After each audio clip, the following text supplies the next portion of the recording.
Salmo número 23.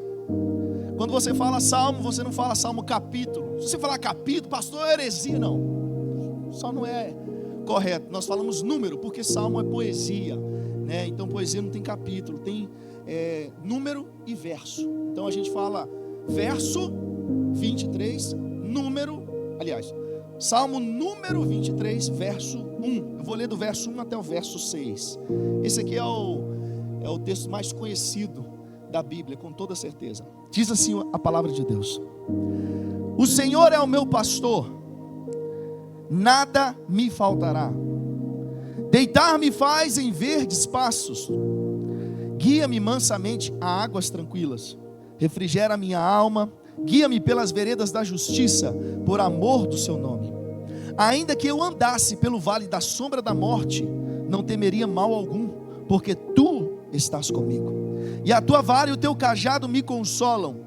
Preparas uma mesa perante mim na presença dos meus inimigos, unges a minha cabeça com óleo, o cálice transborda. Certamente que a bondade e a misericórdia me seguirão todos os dias da minha vida, e habitarei na casa do Senhor para todo sempre. Aleluia. Aplauda ao Senhor, querido, e se assente nessa manhã. Quem está feliz aí, querido?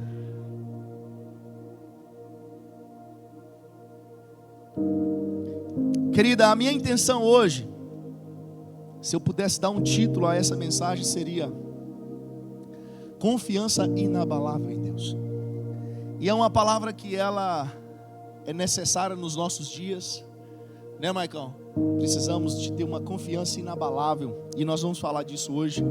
E esse texto que nós lemos aqui de Salmo número 23, eu acredito que junto com João 3,16, é o texto mais conhecido da Bíblia Sagrada. Talvez se eu falasse para você assim, me responda rapidamente uma passagem bíblica, talvez a primeira seria: o Senhor meu pastor, nada me faltará. E talvez a gente falasse: não, essa não vale não, fala outra, porque de tão conhecida que ela é. Mas eu quero te dizer que dentro desse texto há um tesouro tão maravilhoso que pouquíssimas pessoas acessaram, porque nós fazemos uma leitura rápida, e se a gente não se aprofundar naquilo que Deus está falando através da vida do salmista, a gente não entende o quão profundo é essa palavra. E eu quero tentar hoje trazer para você o significado desse salmo, e eu quero que você saia hoje daqui com uma fé inabalável. Amém? Primeiro nós já vamos iniciar aqui o Salmo 23, o verso 1, eu quero que você fale comigo ele em hebraico agora. Quem lê hebraico, ele já muda todo o conceito. Quando vai falar assim, o início dele assim, o Senhor, você está aqui comigo? Em hebraico está escrito assim, ó, Adonai, fala comigo, Adonai. Aí continua dizendo assim, Roi, fala Roi, então é Adonai, Roi, Lo, essa palavra agora que é a mais enjoadinha, é Exa. Então é Adonai, Roi, Lo, Exa. Sabe o que está dizendo aqui, querido? O Senhor é meu pastor, Ele não faltará. Olha aqui, não está dizendo essa palavra que nada vai faltar com relação às outras coisas, porque talvez o dinheiro ele pode nos faltar em algum momento, talvez a paz ela pode nos faltar em algum momento, mas quando a palavra fala assim, o Senhor é o meu pastor, Ele não vai faltar. É isso que a palavra está falando. O Senhor é meu pastor, Ele não faltará. É isso que está dizendo Adonai Roi Lo Exa. O Senhor é meu pastor, Ele não vai faltar. Você está entendendo, querido? Então, mesmo que falte algumas coisas em algum momento da sua vida, Deus, Ele não vai faltar. E é quando aqui esse verbo faltar, ele está no futuro, dizendo, está indicando que nunca vai haver falta. Não é que ele não vai faltar agora, ele nunca vai faltar. Aí quando foi traduzido, ficou assim: o Senhor é meu pastor, nada me faltará. Que o conceito está dizendo mais ou menos o mesmo, mas talvez a gente pode entender assim, que as outras coisas não vão faltar. É igual quando aquele versículo que a gente lê assim: buscai primeiro o reino do céu e a sua justiça, e todas as demais coisas. Não estou falando isso, né? Trocar?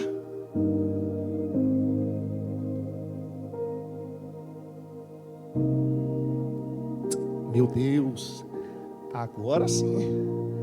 A voz não ficou de trovão, não, mas melhorou.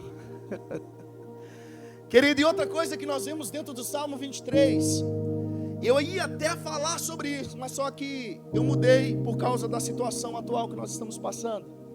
Mas dentro do Salmo 23, nós vamos ver alguns nomes de Deus, dentro do Salmo 23, porque dentro do Salmo 23, só para você entender, aqui está falando de um pastor que cuida de ovelha, e está falando de uma vida de uma ovelha, dentro do Salmo 23, a gente não viu aqui, né? Eu tenho o nome ovelha aqui dentro, mas é isso que o Salmo está falando, e nós vamos entender isso hoje. Só que dentro desse Salmo, tem pelo menos 9 nomes de Deus, dentro desse Salmo. Eu vou citar alguns nomes, os nomes são esquisitos mesmo. Quem é da antiga aí, assembleiano, tem até uma música antiga que fala os nomes de Deus, né? E tinha uns nomes esquisitos, Tsidqueno, assim, Jeová Tsidqueno, o que é isso? A gente, quando era menino, cantava aquilo, não entendia nada. Hoje eu sei que isso é o nome de Deus. Então, dentro do Salmo 23, nós vemos Jeová Rafá, que é o Senhor é meu pastor. Nós vemos Jeová Jiré, que é o Senhor que provê. Nós vemos também Jeová Shalom, que o Senhor é Deus de paz. Você está aqui comigo, querido? Fala aqui, Jeová Rafá. Aliás, o primeiro é Jeová Raá, que é o Senhor é meu pastor. Agora Jeová Rafá é o Senhor que cura. Nós temos aqui Jeová Tsidqueno, é o que eu falei aqui. Tsidqueno, que é o Senhor é a nossa justiça. Jeová Chamá, que é o Senhor está presente. Temos aqui Jeová Nissi, o Senhor é a nossa bandeira. Temos aqui Jeová Makadesh, que é o Senhor que santifica. E temos Jeová Eloi, que é o Senhor Altíssimo. Tudo isso está dentro do Salmo 23. Vocês estão aqui comigo, querido? Isso aqui é só uma curiosidade. Não vou falar dos nomes de Deus. A princípio eu ia falar disso, mas Deus mudou, né? E a gente só escuta. Então, querido, eu quero que você entenda que o Salmo 23, ele está falando de um pastor e do cuidado desse pastor com as ovelhas. A primeira coisa que você precisa entender é que a ovelha, ele é um animal complicado, não é um animal tão simples de lidar. Eu não sou um cara que foi criado no meio de criação de animais. O máximo que eu tive foi um cachorro e gato, né? Agora animais no campo eu nunca tive, né? Então o cachorro e gato eu tinha, falava que era meu, mas nem comida eu colocava, né? Menino é assim. Eu tenho. O dia que você pôs comida para ele, nunca. Se depender de mim, estava morto, né? Menino faz isso. Mas eu já tive cachorro e gato. Mas a ovelha, ela é um animal complicado. Porque, para você entender, os pastos onde a ovelha se alimentava, normalmente era longe do aprisco. O que era o aprisco? O aprisco era o local onde a ovelha ficava presa durante a noite, normalmente cercada de madeira ou pedra. Só tinha uma porta e o pastor ficava nessa porta, porque ele evitava de predadores entrar ou de alguém para roubar as ovelhas. O pastor ficava nessa porta, defendendo as ovelhas. E todos os dias, o pasto, querido, era longe do aprisco. Todos os dias de manhã o pastor, ele deveria pegar as ovelhas, fazer uma caminhada no deserto escaldante de quente e levar a ovelha até pastos para ela comer. Só que isso era uma caminhada longa. Isso deveria ser feito todos os dias. Só que a ovelha, querido, ela é um animal complicado e difícil de você relacionar com a ovelha. Por exemplo, se você for pesquisar depois sobre a ovelha, você vai ver que uma ovelha, normalmente ela nem é vendida para outro rebanho, porque a ovelha, ela se apega tanto ao pastor dela, Gui, que se você pegar ela e vender para um outro rebanho, ela pode dar uma depressão, parar de comer e beber e morrer, porque ela vai sentir falta do pastor. Só que como eles fizeram para resolver isso? Sempre que você olhar talvez uma ovelha, um rebanho de ovelha, você vai ver um homem mais idoso cuidando, e vai ver uma adolescente junto com ele, uma criança. Porque eles já estão pensando o seguinte: na falta desse mais velho, talvez ele precisa dar uma saída, ou talvez ele morre. As ovelhas já estão acostumadas com o mais jovem também, porque está criando junto. E coloca jovem de propósito, porque ele vai poder cuidar das ovelhas por muito tempo. Então, se não tiver esses dois pastores, e na ausência de um pastor, essa ovelha normalmente ela não é vendida a outro pastor, ela é vendida para ser abatida, para ser morta, porque ela vai morrer, porque ela não vai querer comer e ela não vai beber água. Então aqui a gente já começa a entender que a relação pastor e ovelha já não é algo tão simples, igual a gente, ou tão raso, de um camarada que cuida da ovelha, só isso. Não é isso, querido. É algo muito mais profundo. E não é à toa que a Bíblia nos trata como ovelhas e trata Deus como um pastor. Você está aqui comigo, querido? Meu AirPod agora, meu iPad conectou com a tag de alguém aí agora, porque eu nem tag eu tenho. Apareceu na tela aqui. Já achei a tag do rapaz lá atrás. Então, querido, a ovelha ela é cheia de particularidades. E uma particularidade da ovelha é que ela é insaciável. Fala para mim, é insaciável. A ovelha ela não é como um animal comum, Maicão, que ela come do pasto ali. Simplesmente, amanhã você traz ela de novo, ela come. Não, a ovelha ela é insaciável, ela come o tempo inteiro. Se você deixar, ela come de manhã, de tarde, de noite. Por isso que de noite ela precisa ser. Você viu que o pasto é longe do aprisco. Eles têm que tirar ela lá do pasto, trazer ela para o aprisco, onde não tem comida para ela passar a noite. Porque se ela ficar lá no pasto, ela come a noite inteira. Só que a ovelha ela come tanto que ela arranca a raiz da grama que ela está comendo. Depois que a ovelha passa, não nasce outra grama ali. Por isso que o pastor constantemente ele tinha que achar outros pastos para a ovelha, porque a ovelha era insaciável, ela comia, arrancava a raiz. E eles precisavam plantar de novo. Quando plantava de novo, já não podia voltar lá, porque ia demorar a grama crescer. Então, a ovelha ela é insaciável, ela come tudo, onde ela passa, não tem mais comida. Você está aqui comigo, querido? Daqui a pouco eu vou te mostrar em que somos ovelha. Você está aqui? Querido, então quando nós vemos aqui que o salmista ele fala assim, ó: leva-me a pastos verdejantes para que eu descanse lá. A ovelha ela nunca descansa em um pasto verde, porque se ela vê um pasto verde ela começa a comer desenfreadamente, ela come desesperadamente. E quando o salmista ele fala assim: o Senhor é o meu pastor, de nada tenho falta, está falando aqui que o pastor, que aqui é Deus, ele supre todas as nossas necessidades, inclusive dentro de suprir, ele tira algumas coisas que nós não precisamos ter. Isso também faz parte dele suprir tudo, ele tira aquilo que não precisamos. Quando se tratar de ovelha, Deus tira a insaciabilidade da ovelha, tira aquela fome exagerada da ovelha, porque se ele não tirar, a ovelha não tem paz em um pasto verde, porque ela vai chegar, ela vai comer desesperadamente, ela nem paz ela vai ter. Nisso, já começamos a nossa semelhança com as ovelhas. Chegamos em uma terra onde o pasto é verdíssimo, abundante, mas queremos comer do pasto de manhã, de tarde, de noite, não conseguimos descansar, mesmo estando em pastos verdejantes. Não conseguimos, porque estamos preocupados em comer até a raiz da terra. Quando acabar aqui eu passo para outro lugar, acabou aqui eu passo para cá. Mas e o Deus que te levou para esse lugar? Deus amera esse Deus. Amanhã ele provém em outro lugar para eu comer. Aqui já começamos a nossa semelhança com ovelhas, querido. Somos insaciáveis. Somos insaciáveis a ponto de comer e naquele lugar não ter mais vida. Arrancamos tudo. Somos insaciáveis até nos nossos relacionamentos. Somos egoístas até no nosso relacionamento. Se não for meu, não é que vai de ninguém. Você está aqui comigo, querido? Meu Deus, o amém foi embora. Vou até beber uma água aqui para você pegar força, querido. Carrega aí a corda aí para você dar um amém forte aí. Amém, querido?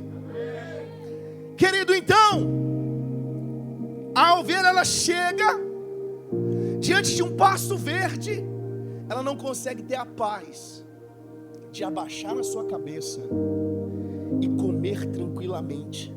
Ficou cheia, levanta, vai embora, porque o pastor vai voltar e trazer ela de novo. Mas ela não consegue ter essa paz, a menos que ela tenha uma transformação. A menos que a vida dessa ovelha, no caso aqui, nós tenhamos de fato uma mudança, a ponto de a nossa confiança agora não é no pasto verde que está diante dos meus olhos, mas a minha confiança está no pastor que me levou a esses pastos verdes. Você está aqui comigo, querido? Então, quando o salmista ele diz assim: nada vai me faltar, não é porque Deus ele só vai suprir tudo, mas ele vai tirar aquilo que é desnecessário também. E ele vai tirar, velho, vai tirar. Espera que ele vai tirar. Querido, eu faço oração desse jeito. Meu filho está aqui, ele pode, se eu falar mentira, ele vai falar. Ele pode falar, ele tem liberdade. A minha filha está lá embaixo. Alguns momentos que a gente ora junto, eu falo: Senhor, tira da vida do meu filho, da minha filha, as amizades que vão atrapalhar o futuro deles. A amizade que talvez vai tirar ele da presença, tira, remove. Se for para não ter ninguém, não tenha ninguém. Mas a gente pede para tirar, e Deus tira. Deus faz isso, querido. Deus ele supre, mas ele remove aquilo que não é necessário. Querido, então nós somos insaciáveis assim como as ovelhas. Eu cheguei no Pastos Verdes, mas eu preciso trabalhar loucamente, porque o pasto está verde. Eu preciso fazer tudo o que eu posso antes que eu tenha que voltar para o aprisco.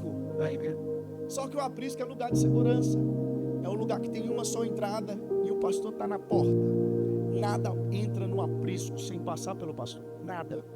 Querido, aqui na condição de pastor nós temos Deus. Nós temos Deus. Aí a gente pode lembrar aqui de Salmo 127, versículo 2. Verso 2, que o salmista ele fala assim, ó: inútil vos será levantar de madrugada, repousar tarde, comer o pão que penosamente você trabalhou para ganhar, porque Deus dá aos seus amados o sustento enquanto eles dormem. Cara, isso aqui ensina. Se ele não colocasse uma bandeirinha dos Estados Unidos na frente aqui para nós, eu não estou falando contra a terra não, pastor Eliane já falou da terra, a terra é abençoada. Aqui foi celeiro de missionários para o mundo, aqui foi celeiros de homens e mulheres de Deus que espalharam o evangelho pelo mundo inteiro, querido. Aqui foram celeiros de grandes avivamentos aqui nessa terra, e eles protegem Israel, querido. Nós temos alguns que são antissemitas, mas na sua maioria, na sua história, eles protegem Israel. E não é por coincidência que eles são abençoados. Não é. Existe um princípio que é cumprido aqui nessa terra. Eu não estou falando da terra, eu estou falando de nós como ovelhas que chegamos nessa terra. E aqui é o pasto verde, é nós. Porque o pasto não tem problema nenhum dele ser verde. O problema é quem chegou lá para aproveitar desse pasto. Que culpa tem se quem cuidou do pasto fez um bom trabalho e o pasto é verde? É a mesma história para os casados, para os casamentos. A grama do vizinho, ela é mais verde que a minha. Isso quer dizer que você tem que ir lá comer a grama do vizinho e cuida da sua para ela ficar tão verde quanto a dele. É assim.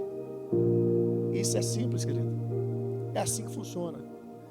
Aí, querido, nós vimos aqui, por causa da nossa gula, nós esquecemos daquele pastor que nos levou até Pastos Verdes, e a gente não descansa. Cara, quando nós olhamos na criação, Deus ele trabalhou 6 dias e ele descansou no 7º dia. Você acha que ele descansou porque ele estava cansadão? Meu Deus, imagina Deus no Instagram, primeiro dia, está pago hoje, já criei. Já está pago hoje, criei o céu e a terra. Criei os luminares, criei os animais, está pago de hoje. No 7º dia, hoje eu vou descansar, porque eu estou cansadaço, os meus músculos estão fadigados. Não, querido. Deus podia ter feito isso aqui, ó, e tudo ter acontecido. Só que Ele mostrou para nós um princípio. Ele falou assim, ó, eu estou mostrando qual é a lei que vai reger a humanidade. Você vai trabalhar duro, só que vai ter um dia que você vai descansar, e esse dia vai ser para mim. Ele está mostrando isso. Ele está falando assim, ó, no 7º dia, para e olha para mim. Só que a gente entende isso. No 7º dia nós queremos trabalhar também, porque no 7º paga mais. É double, extra. Como é que fala a hora extra? Overtime. Meu Deus. Querido, então Deus ele não descansou porque ele estava cansado. Não, Ele descansou para te ensinar um princípio. É para isso. Então quando nós vemos aqui, Deus está falando assim, ó, eu provi tudo para você, inclusive o dia do seu descanso eu também provi, porque eu ensinei sobre isso. Mas nós olhamos e, será? Será que eu preciso desse descanso? Você está aqui comigo, querido?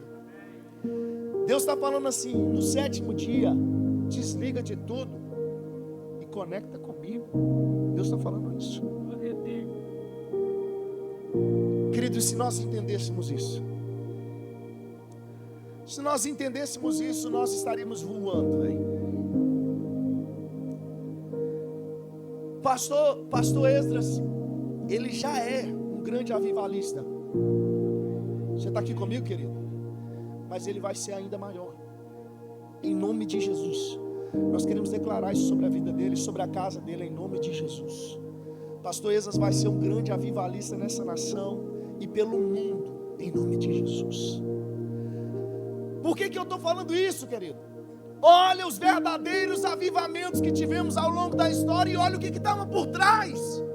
Por trás tinha ovelhas que souberam aproveitar o pasto verde, mas descansaram no dia do descanso e se voltaram para o Deus que proveu o pasto verde. Olharam para Ele, agradeceram e buscaram mais desse Deus. Não faz sentido eu estar no lugar do pasto verde e buscar mais pasto verde.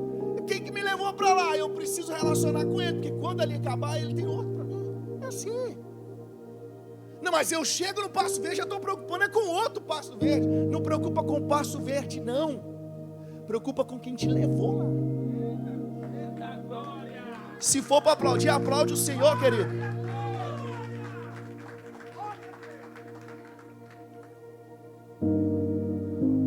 Querido, a ovelha, quando aqui o salmista ele diz assim, ó, leva-me para junto das águas de descanso. Sabe o que está falando aqui que é a ovelha? A ovelha, querida, ela é a base da cadeia alimentar. O que é cadeia alimentar, né? Se a gente pega a ovelha, ela não tem garras afiadas para se defender. Ela não tem chifres, no sentido, ela tem chifre, mas não é aquele sentido do chifre igual do touro, que é para frente, ou dos gnus, aqueles bichos ali do meio do mato ali, para se defender com o chifre. O chifre da ovelha não serve para defesa. Ela não tem veneno, ela não tem dentes afiados para se defender. Então ela é a base da cadeia, porque acima dela tem um monte de predador que vai comer ela.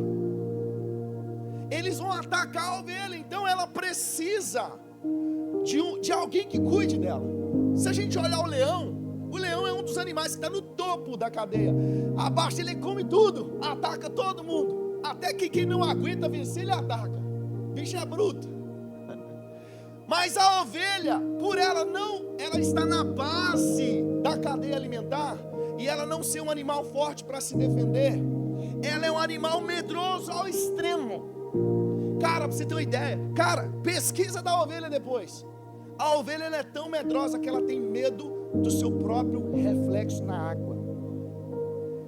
E ela tem medo de, na hora de abaixar para beber água, qualquer barulho ela vai desesperar e sair correndo. Então quando o salmista fala assim, leva-me a águas tranquilas, a água precisa ser calminha até para a ovelha beber água, porque se a água for agitada, nem água ela bebe. Imagina um animal que pode morrer de sede diante de um poço por causa de medo. Querido, isso, quando o salmista fala assim, leva-me a águas tranquilas, tem relatos que os pastores têm que pegar a água com a mão, colocar na boca da ovelha assim, ó, que ela tem medo de chegar lá, e quando ela vê o reflexo dela, se a água estiver agitada, ela não vai beber, ela não vai voltar lá. Só que os predadores, eles alguém falou, né? Não sei quem que é esse camarada que falou que os animais são irracionais. Os animais, eles são irracionais no sentido de eles pensar como nós, né? Eles não têm um iPhone na mão, a rede social, né, para postar o que eles estão fazendo, né? Nesse sentido. Mas naquilo que eles foram preparados e criados, eles são inteligentes demais. Vou falar da Discovery Channel de novo aqui, né? Então, eles têm que me patrocinar uma hora dessa, hein, deixa. Entrar em contato, deixa. Manda as cortes dessa pregação aqui e das outras, né? Mas eu estava vendo um documentário uma vez de uma seca terrível que teve na África. E os animais começaram a migrar agora. Porque aí os animais, eles são bons, eles pensam, mas eles sabem onde tem água. Eles sabem assim, ó, vamos caminhar aqui 30 dias nessa direção, porque vai ter água lá. Como que eles sabem, né? Tem ninguém falando para eles, não tem GPS, não tem nada, mas sabem onde tem água. Aí nesse documentário mostrava assim que estava uma seca terrível. E os animais começaram agora, todos os animais, cara, caminhar para um lago só que tinha água. E o documentário, eles faziam um drama, né? Porque se não chover nos próximos dias, todos eles podem morrer. Como se nunca tivesse acontecido isso antes, né? E nós ficamos ali, meu Deus, vai morrer todo mundo. Aí tá indo girafa, búfalo, aqueles veados, os animais tudo indo para a mesma região, cara, aonde tinha água. Só que quando eles chegaram lá, cara, parece que foi combinado, velho. Todos os animais chegou junto, pastor Kleber. Só que na hora que eles chegaram lá, rapaz, os leões já estavam lá. Sabe o que os leões fizeram? Eles aproveitaram a oportunidade. E eles falou assim, entre eles, né, no grupo do WhatsApp dos leões, não precisamos sair para caçar, vamos para o lago, porque todo mundo vai ter que ficar beber água. Na hora que eles chegaram, os leões estavam lá, deitadinho, esperando os animais chegarem. Eu falei, não é possível, esses bichos são terríveis demais, é mais inteligente que nós. Aí, cara, foi assim, um negócio tão orquestrado, tão perfeito, que aí a Discovery Channel faz aqueles negócios mais trabalhados ainda, né? Parecendo um filme de Hollywood. Os leões deitados debaixo da árvore. Aí os animais chegando. Aí começou os leões a levantar. E é as leoas que faz a caça, né, velho? Os leões bonitão, lá igual o rei, né? Deitadão, e as leoas começou. E ali a leoa, eles foram e caçou no meio dos animais que estavam bebendo água. E matou um bocado de animal ali. Tiveram comida para comer bastante tempo. E eles continuaram lá, ao redor do lago, porque eles tinham que voltar para beber água. O que eu estou dizendo isso, querido? A ovelha, quando ela abaixa a cabeça para beber água, é a hora de mais, ela está mais vulnerável a acontecer algo com ela, porque ela é assustada, ela é medrosa, como eu disse, ela não tem veneno, ela não tem garras, ela não tem dentes afiados, e os chifres não são chifres para atacar. Então ela está vulnerável no momento que ela abaixa a cabeça para beber água. Só que quem levou ela à água tranquila não foi ela, foi um pastor que levou ela para lá. E o pastor é o responsável de manter ela em segurança enquanto ela bebe água. Você está aqui comigo, querido? Estou com o garganta ruim, já estamos 3 dias. O que eu quero te dizer, querido, que não importa se os leões estão olhando por você agora, se eles estão esperando o momento de bobeira sua, se eles estão esperando o momento em que você vai abaixar a sua cabeça para beber água, it doesn't matter isso, cara. Você tem um pastor que está cuidando de você enquanto você bebe essa água. Você tem um pastor que está cuidando de você enquanto os pastos verdes estão diante de você e você se alimenta. Você tem um pastor que cuida de você enquanto você está dormindo dentro da sua casa. É assim que Deus faz. Pastor, o difícil está difícil, os dias está mesmo. O nosso desafio hoje, sabe o que é, Riva? É viver o que a gente está pregando. Esse é o desafio. O desafio é você acabar de dar uma palavra para um cara aqui, e na hora que o cara for embora, você não desesperar e falar assim: meu Deus. Esse é o desafio. Viva o que você tem sempre falado sobre Jesus.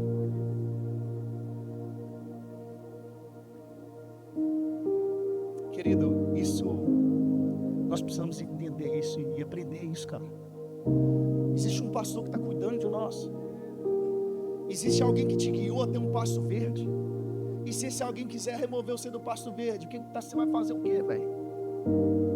O que tem para nós, sabe o que é? Sabe o que tem para hoje? Confiança absoluta em Deus. É isso. Pastor, como é que você está sentindo? Confiança 100% em Deus. Querido, deixa eu te falar, isso não quer dizer que você não tenha medo, não. O cara que é corajoso, não quer dizer que ele não tem medo. Quer dizer que ele enfrenta o medo. Cara, eu vi um vídeo, a minha cunhada postou, a tia Didi, de um pastor americano aqui, um cara bem famosão aí, dele, carecão, negro, esse camarim, T.D. Jakes. Ele falando, cara, eu falei assim, eu vi ontem, tinha acabado de terminar a pregação, eu falei assim, é completo, vou usar esse pedacinho dele. Ele falando assim, que tudo que nós fazemos na vida, não estou falando de igreja, tudo exige coragem, tudo.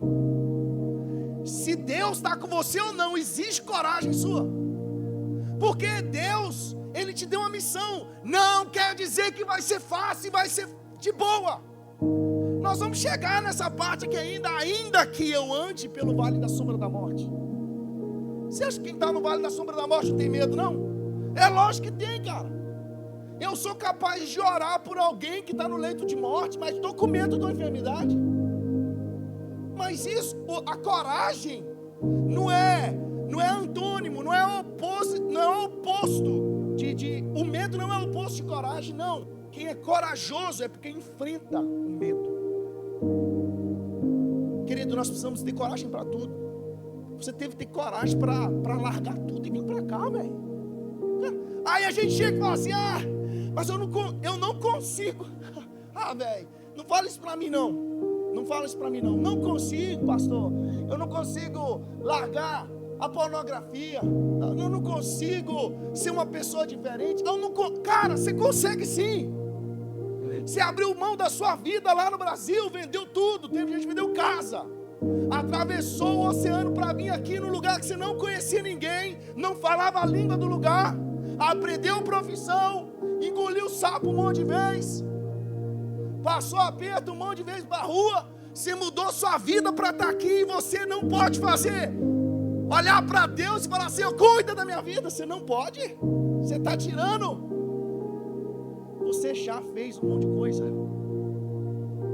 A sua coragem te trouxe aqui, bacana.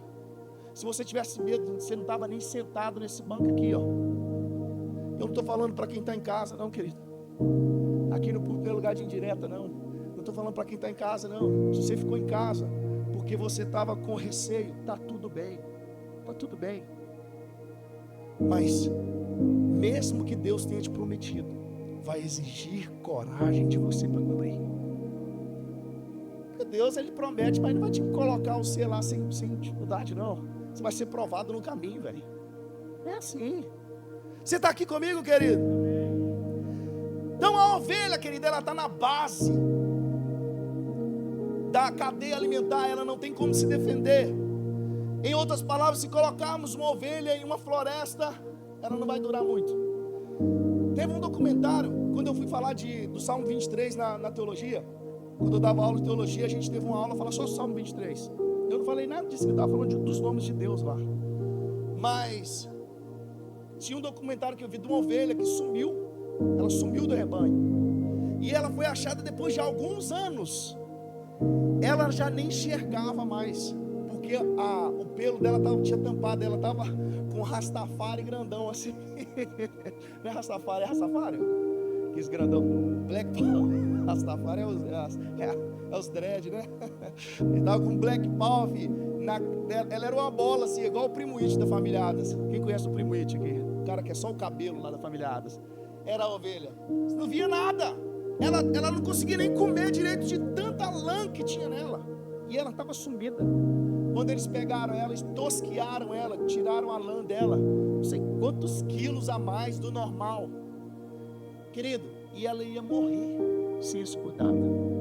Deixa eu te dizer, talvez seja necessário o pastor quebrar a pata de uma ovelha para que ela não morra. Você vai ver relatos de ovelhas que tiveram pernas quebradas, não é ela falando, né? Imagina ela falando, né? Dando os berros lá que quebrou a pata dela. Mas você vai ver em qual momento que aconteceu isso. Era em momentos onde a ovelha ela não aceitava o comando nem dos pastores, não reconhecia a voz do pastor. Às vezes sumiu por alguns dias. Às vezes nesse tempo que ela sumiu foi picada por algum animal. Esteve à beira da morte e o pastor teve que resgatar, colocou no rebanho e ela fugiu de novo. Aí sabe o que ele faz? Quebra a perna dela. Só que quando ele quebra a perna dele, ele está dizendo assim, ó: fica aqui, porque se você sair, perigoso você morrer lá fora. Só que algo acontece agora. O pastor que quebra a pata da ovelha, a partir daquele momento ele precisa colocar ela nos ombros para carregar ela, porque ela não consegue andar mais sozinha. Então quando Deus às vezes ele quebrar a nossa pata, querido, quebrar nós da emenda, Maicão, a gente olhar e falar assim: onde eu vou? É nessa hora que Deus está te colocando sobre os seus ombros, e Ele está caminhando, te levando. Ele está falando assim, ó: eu quebrei a sua pata porque você ia morrer, você ia se perder, mas eu fiz isso porque eu quero você mais perto. Nada vai faltar, porque até o que é desnecessário Deus vai tirar. Aplauda ao Senhor, querido, essa manhã. Esse é o Deus que nós servimos, querido. Quando nós deixamos Deus cuidar de todas as coisas, nós podemos beber água tranquilamente. Em um mar calmo, nós podemos beber água. Você está aqui comigo, querido? O pastor, ele tinha um cajado, querido. Alguns vão dizer que ele tinha 2 cajados, mas eu vou falar aqui que ele tinha um cajado, e o cajado tinha 3 funções. O cajado, uma das funções era para tocar a ovelha, para colocar ela na fila ali, tocar do lado de cá, para ela não fugir. O outro lado do cajado, ele tinha uma curva assim, você já viu esses desenhos bíblicos, né? Das crianças vão colorir. O cajado, ele tem uma curva assim, ó, é quase um ponto de interrogação lá em cima. Isso é quando a ovelha caía em algum lugar que o pastor era de difícil acesso. O pastor usava aquilo ali para meio que laçar a ovelha e tirar ela daquele lugar. E o cajado também tinha a função de ser usado como lança para afastar os predadores. Você está aqui comigo, querido? Só que nós precisamos entender que diante de Deus, algo forte aqui, querido, que às vezes a gente não presta atenção quando está lendo. Olha aqui que está falando aqui, ó, verso 3: refrigera a minha alma, guia-me pelas veredas da justiça, por amor do seu nome. Tudo que Deus faz com você e comigo, não é porque somos bons, não é porque somos boas ovelhas, é por amor do nome dEle. É como se a marca de Deus estivesse em você, e a partir desse momento você é responsabilidade dEle, porque você representa Ele. E o que Ele faz não é por você, é por causa do nome dEle. Ele faz por amor do seu próprio nome. Aí Efésios capítulo 4, versículo 1 vai dizer assim: andeis como é digno da vocação com que foste chamado. Ou seja, ande dignamente conforme a vocação que Deus colocou sobre você.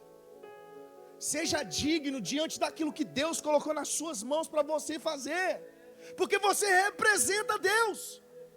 É como se Deus, ele fala assim, ó, porque para nós, o ser humano, o que faz a gente especial é as coisas que temos. É tudo que temos nos torna alguém. Eu vou usar as palavras do pastor Eliane. Riqueza é bênção, querido. Riqueza é bênção. É maravilhoso se a gente poder orar pelas coisas que você está adquirindo em Deus. É as palavras que a pastora Eliane falou na ceia. Na ceia. Meu Deus, minha oferta. Ela vai falar na ceia também um dia desse. Mas, para o ser humano, o que faz ele importante é o que ele tem. Mas para Deus é onde você está. Por quê? Porque a Bíblia fala assim: aquele que está em Cristo, ele é o quê? Nova criatura. 2 Coríntios 5,17. Portanto, se alguém está em Cristo, portanto não é o que você tem, é onde você está. O ser humano, ele olha o que você tem. Deus olha onde você está. Deus não precisa daquilo que você tem. Querido, portanto, se alguém está em Cristo, nova criatura é.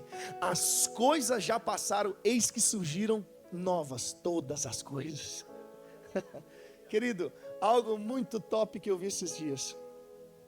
Todo mundo, na presença de Deus, é ex alguma coisa. Quantos ex-drogados temos aqui agora?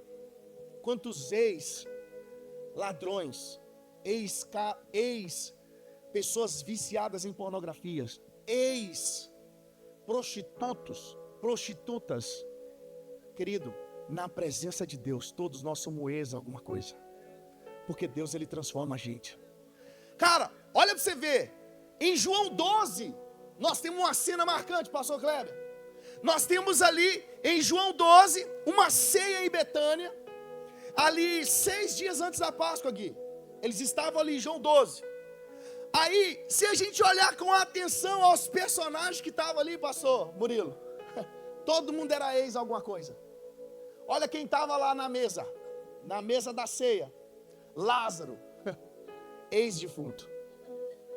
Aqui, querido, é o capítulo 12 de João. Mas no 11 ele estava morto. E Deus ressuscitou ele. Era um ex-morto. Um cara que ficou 4 dias morto. Até Jesus chegar e falar assim: Lázaro, sai para fora. Receba a vida. E ele saiu vivo, querido. Como diz o pastor Cláudio Duarte. O Lázaro estava curtindo no seio de Abraão. Ele ouviu uma voz: Lázaro! Aí ele: não, senhor, não faz isso comigo não. Você tá querendo que eu volte? Faz isso não. Perigoso ter segurado em alguma coisa, não. Aí Deus fala assim: sai para fora! E ele voltou à vida, querido. Nós tínhamos aqui então um ex-defunto na mesa, ô Gui. Aí nós temos aqui Maria, uma ex-pecadora pública. Alguns vão dizer que era prostituta. Mas ela era uma mulher de vida pecadora. Isso nós vemos em Lucas capítulo 7, 37. Isso talvez faz menção a uma vida de promiscuidade que ela teve. Mas agora ela está sentada na mesa de Jesus. Era uma mulher que era mal falada. Ela era uma ex-mal falada, porque agora ela estava com Jesus na mesa. Aí nós temos ali Marta. Marta, você lembra de Marta e Maria? O que Marta estava fazendo enquanto Maria estava aos pés de Jesus, toda preocupada, arrumando a casa, aquele trem todo, uma loucura. Aí agora ela entendeu. E aqui ela era uma preocupada com os afazeres, porque agora ela entendeu que o mais importante era estar aos pés de Jesus. E ela estava aos pés de Jesus. Aí nós temos ali, sabe quem? Simão, o leproso. O cara era conhecido como Simão, o leproso, até Jesus encontrar com ele. Quando Jesus encontrou com ele, ele era um ex-leproso. Esse cara, em Mateus 26 e em Marcos 14, vai falar que ele encontrou com Jesus. E toda aquela lepra que levava o sobrenome dele era a doença que ele tinha, Simão o leproso. Jesus mudou a história desse cara, né? Então nós tínhamos à mesa uma ex-pecadora, um ex-defunto, uma ex-preocupada, um ex-leproso. Mas tinha alguém na mesa que não deixou de ser ex. Sabe quem estava na mesa? Judas Iscariotes. Ele estava na mesa. E ele teve oportunidade de ser um ex. Mas ele não abriu mão de deixar o pastor cuidar da vida dele. Nós entendemos nessa passagem que diante de Jesus todos somos alguma coisa. Só que ainda assim a gente tem um exemplo aqui de alguém que não teve a vida transformada. Não é porque o pastor não foi efetivo, é porque ele não quis. Querido, não é jargão de pregador o cara falar assim: Deus tem algo na sua vida, Deus tem riquezas para você. Ele começar a declarar um monte de coisa boa sobre vocês. Isso não é jargão de pregador não, porque Deus de fato tem isso. Só que a gente precisa entender que não é isso que é o importante. É o que o pastor Leandro falou de riqueza. Cara, que todo mundo aqui seja milionário, bilionário. Mas você vai ter que entender que não é os seus bilhões que vão te levar a Deus. Se você entender isso, está tudo bem. É isso que a Bíblia está dizendo. O que adianta o mundo ganhar o mundo inteiro e perder a sua salvação? O cara pode ser bilionário, o cara pode ser Elon Musk. Mas se no final ele estiver diante de Deus, a riqueza não vai valer de nada. Agora, se ele for um homem que serviu a Deus, um homem temente a Deus, ele vai ser um bilionário que vai ser salvo. Quando Jesus ele fala assim lá nos evangelhos, que nós lemos um dia desse na nossa leitura anual, que é mais fácil um camelo passar no buraco de uma agulha do que um rico entrar no céu, não está falando que o rico não vai para o céu, não está falando isso. Está falando que ele não vai se ele achar que para entrar no céu ele dependa da riqueza dele. Aí ele não vai. Não vai. Querido, tudo é por Jesus. Tudo é por meio de Jesus. Você está aqui comigo, querido? Aplauda ao Senhor.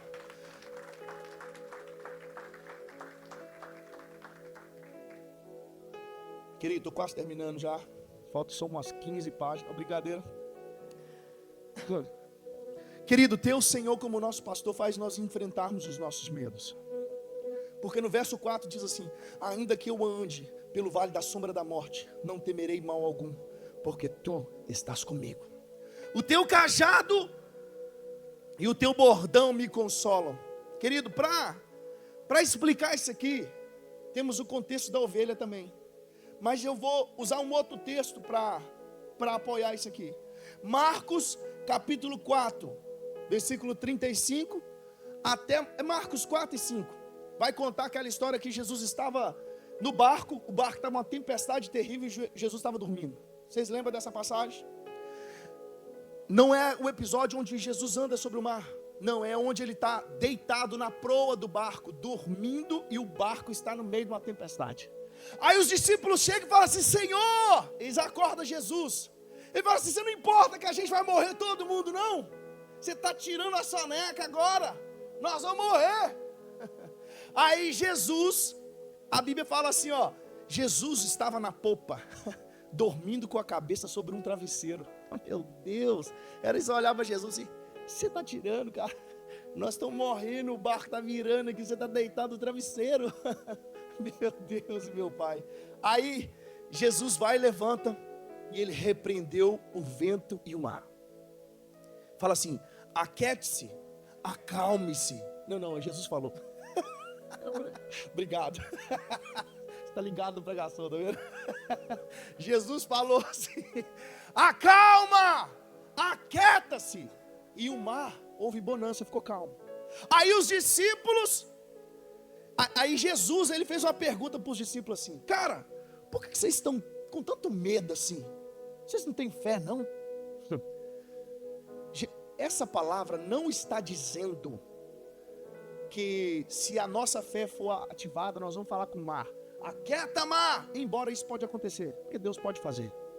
Deus não está falando assim, ó, se você tiver fé, você vai falar com o mar para ele acalmar, e o vento acalmar, e eles vão acalmar. Não, Jesus fala assim: se você tiver fé, você vai conseguir dormir, descansar no meio da tempestade. É isso que ele está falando. A fé não é sobre o que Jesus fez, é sobre a condição que ele estava, dormindo em meio a uma tempestade. Se tivermos fé, querido, o mundo pode estar caindo lá fora, que nós vamos conseguir dormir, descansar. Vamos deitar a cabeça no travesseiro, porque a gente sabe que quem cuida de nós é o Supremo Pastor.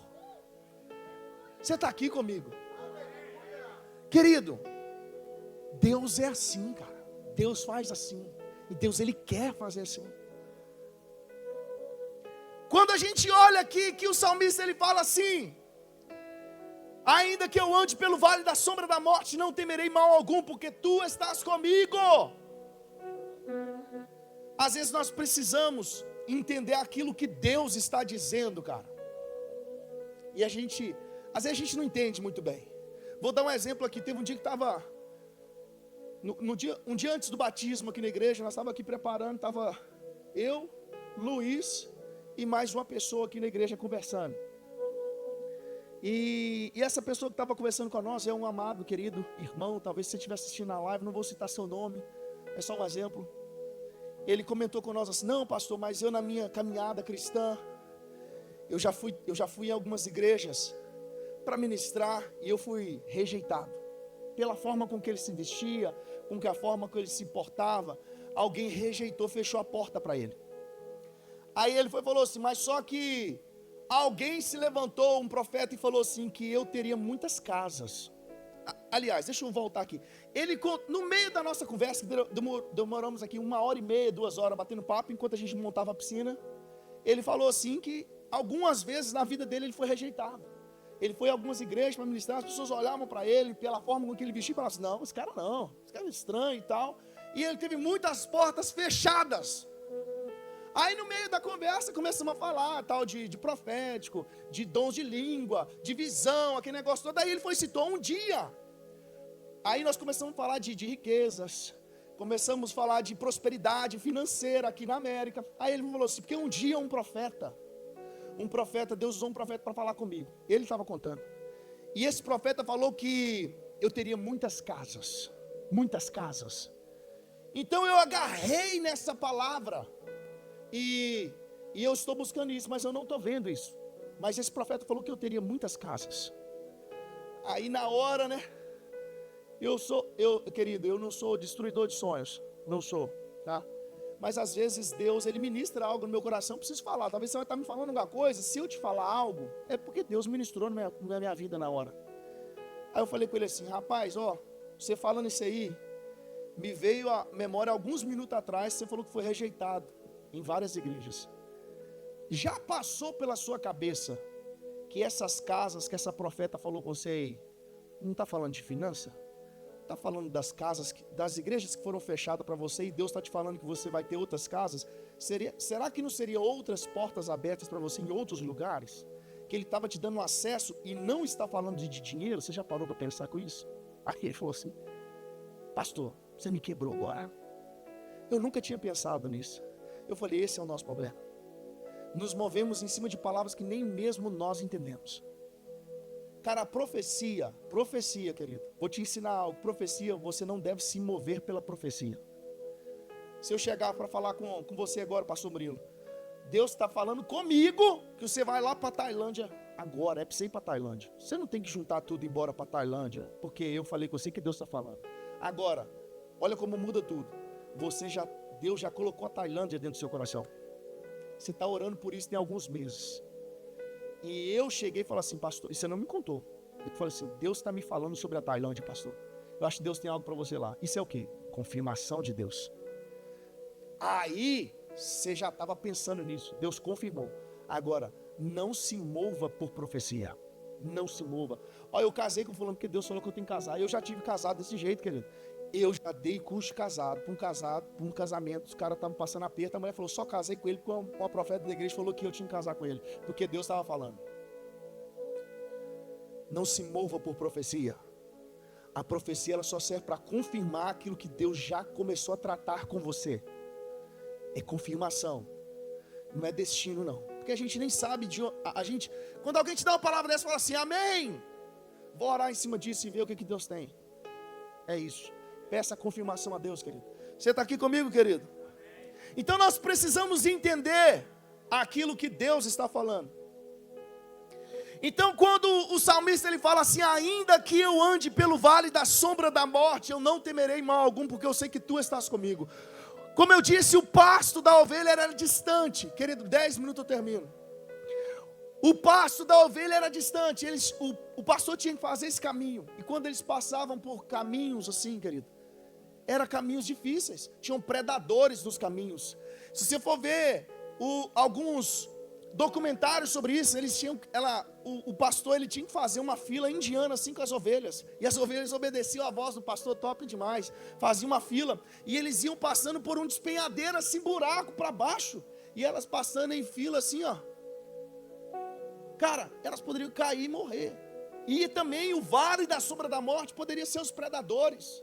Aí para nós que somos a ovelha dessa história, querido, aqui o salmista está dizendo o seguinte: servir a Deus não é sinônimo de vida tranquila. Servir a Deus, cumprir o chamado, não é sinônimo de que você não vai ter ninguém se levantando contra você.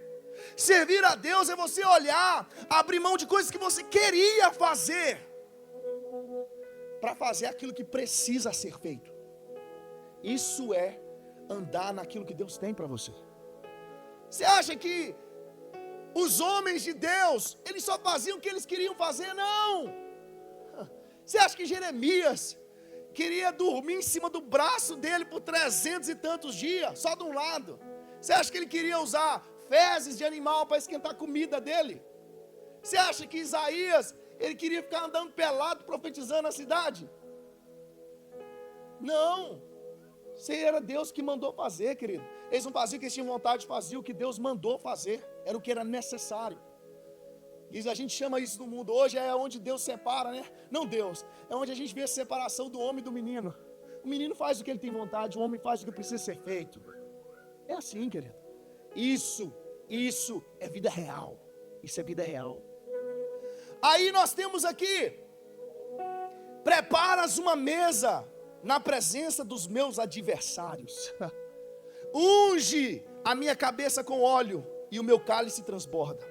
Querido, nesse trecho aqui nós temos símbolo de vitória e honra diante da oposição.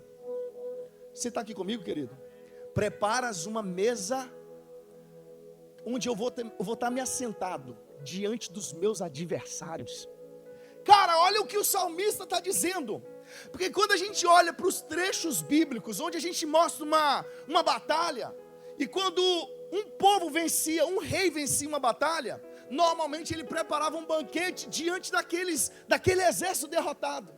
Aquele exército olhava para aquele banquete, simbolizando que agora tem um novo rei. Chegou alguém, e esse alguém dá as ordens aqui.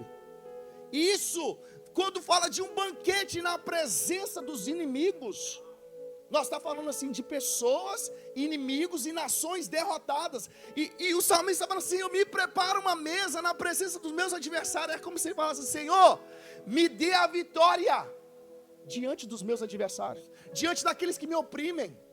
Então aqui, querido, Deus não apenas ele protege, mas ele te honra diante daqueles que disseram que você não iria vencer. E isso aqui não é quem te viu passar na prova e não te ajudou. Não é isso não, querido, isso aqui é Bíblia. Isso aqui é Bíblia.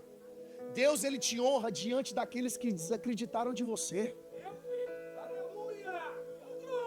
Querido, eu procuro assistir menos possível informação sobre imigração. Menos possível. Não estou nem no grupo. A Lília que dá as notícias lá em casa. Entendeu? Ontem eu precisei fazer uma compra. A Lília foi mandando mensagem até eu chegar lá no supermercado. Pode ir, tá limpo aí.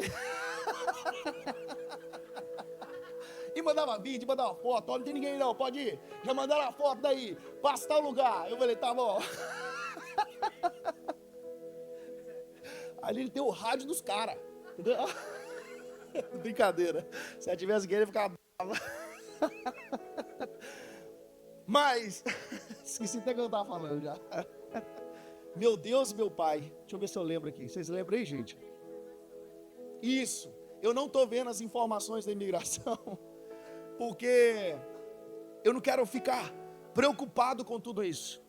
Mas algo que eu notei um dia desses, vendo um vídeo daquela menina que o esposo dela foi preso ali aqui em Marlboro, né, eu acho. Cara, depois, eu não quero que você perca tempo não, mas vai no vídeo do cara do YouTube e vê os comentários para você ver. Você vai ver o cumprimento da palavra assim: e o amor de muitos se esfriou. A galera falando assim: mas também está ilegal nos Estados Unidos. Ah, mas o cara também é um sem vergonha, bateu na mulher dele. Ah, esse está aí é crente e está ilegal? Ah, É só isso que você vê. É só isso que você vê no comentário. Mas muitos dos que estão falando ali são pessoas que gostariam de estar no teu lugar aqui. Às vezes tentaram, não conseguiram. Estiveram aqui, foram deportados. Mas eles não ficam felizes com vocês aqui. Aí, aqueles que dão apoio, eles falam assim, mas você tem documento, né, por isso. Ali nós vemos claramente, o amor de muitos se esfriou. Pelo aumento da iniquidade, o amor de muitos se esfriaria. Querido, mas isso só vai fazer o milagre ser maior. Porque nós não nos movemos por nada, velho. Nós nos movemos pelo pastor que nos trouxe aqui. Eu creio, querido, eu creio que Deus pode mover algo nessa nação. Porque as igrejas estão orando. A Bíblia diz que quando um justo ele ora, a oração dele pode muito em seus efeitos. Eu creio que Deus pode se levantar e fazer algo na nossa geração, no nosso tempo. Deus pode mudar isso. Nós não nos movemos pelo governo, cara. Cara, quando você estiver na sua casa, dobre os seus joelhos e apresente a sua comunidade. Apresente o seu caso. Pastor, não tem possibilidade para mim. Desamera. Quem dá a última palavra é Deus. Cara, o diabo não tem a última palavra. O inferno não tem a última palavra. A sepultura não é o nosso último endereço. Não. Quem tem essa resposta é Deus. Querido, eu sei que tem muitos desesperados. Mas preparas uma mesa na presença dos meus adversários. Unge a minha cabeça com óleo, meu cálice transborda. Isso aqui é cuidado de Deus.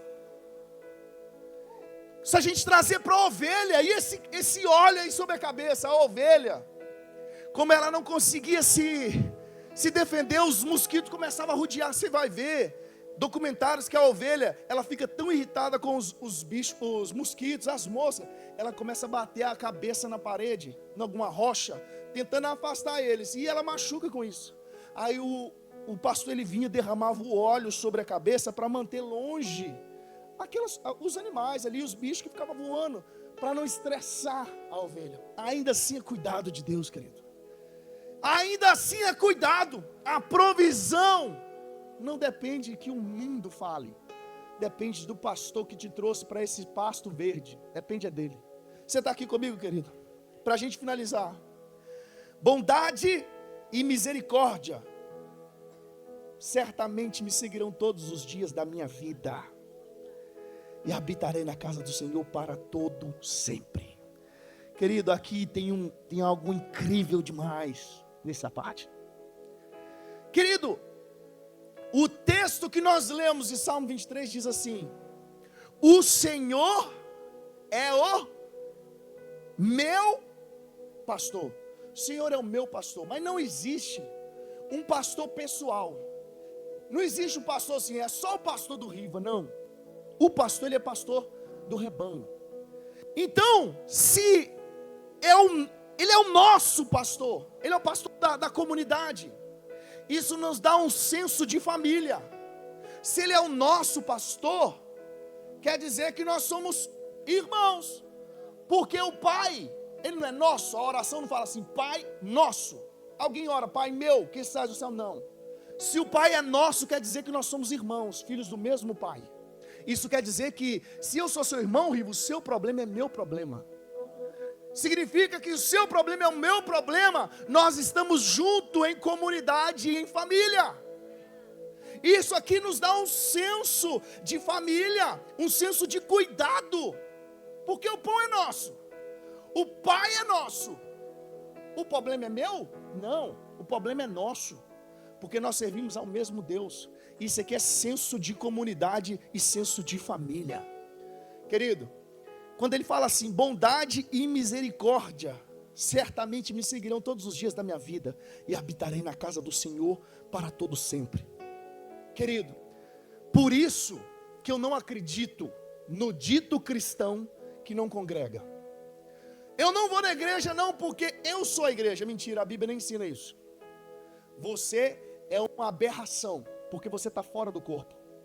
A Bíblia diz que somos igrejas juntos.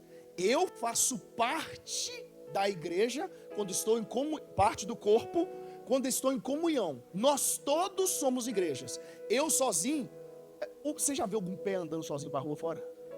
Não. Alguma mão? Só a mãozinha do familiares. Você já viu uma orelha só ir para a rua fora? Não. Nós somos corpo, todos juntos. Sozinho isso é uma aberração. Então o cristão se diz cristão. Eu sou cristão, mas eu não congrego. Você é uma aberração. Você está sozinho fora do corpo. Aí ele vai e fala assim, ó, eu nem dizimo não, porque eu gosto de ajudar alguma causa necessitada. Eu gostaria muito de ver os recibos dos seus envios para lá. É mentira, não envia. Mentira. Quem que fala aqui? Fala assim, ó. Eu não dou na igreja porque eu tenho medo que eles não administram, não. Eu ajudo quem está precisando. Mentira. Mentira. Você não ajuda, não, cara. Não ajuda. É mentira. Querido, nós somos família. Nós somos comunidade. O meu problema é seu problema. O seu problema é meu problema. Quando você estiver triste, eu preciso orar para que você se alegre. Porque quando o dedinho aqui, ó, se eu dar uma bicuda aqui com o dedinho, meu corpo inteiro sente bacana. Não faz sentido? Você está aqui comigo, querido? Então nós precisamos viver esse senso de família. E eu acredito na igreja. Porque Deus ele não tem um plano B, querida. A família chama-se igreja nessa terra. Pastor, a igreja que salva? Não, é Jesus. Mas ele instituiu um povo chamado igreja. Aqui. Querido, que nós venhamos viver o Deus desse salmo. A gente não conhece só esse salmo, não, mas conhece o pastor desse salmo. A gente precisa conhecer o pastor desse salmo. A gente precisa saber quem é esse pastor. E a pergunta para finalizar, fica de pé. Para finalizar,